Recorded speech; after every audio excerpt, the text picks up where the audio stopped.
ما یک هفته از زندان آزاد شدم. بعد اینم بهتون بگم ما دوستی نرم زن بچه ما بیا پشت میلاه زندان، فهمیدید؟ بعد اینم فهمیدید بهتون اینم بگم عکسمون رو هر کی بذاره تو پژمنژا، تو این اینستاگرام، تلگرام، دل و روده که هیچ کلیه با تیر سولاخ کنم، فهمیدید؟ این گوشی ساده منه، پلیس امنیت میامنه میبره میاره. افتاد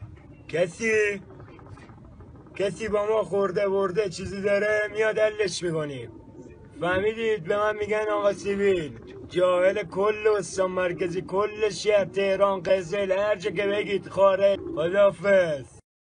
گوه خوردم، ناموسن گوه خوردم. اسم چیه؟ اسمم رضا. چی میگفتی رضا؟ رضا کیره خرید.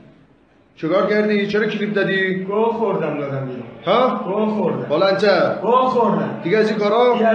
گوه میخورم انجام بدم. دیگه از این کارا نمی‌کنی؟ دیگه کارا نمی‌کنم، ناموسن نمی‌کنم. گندلات عراق و غزل و همه جا تویی؟ هیچ جا نیستم، هیچ گوهی نیستم. خب؟ من گوه خوردم. بازم گوه خوردم. ناموسن گوه خوردم.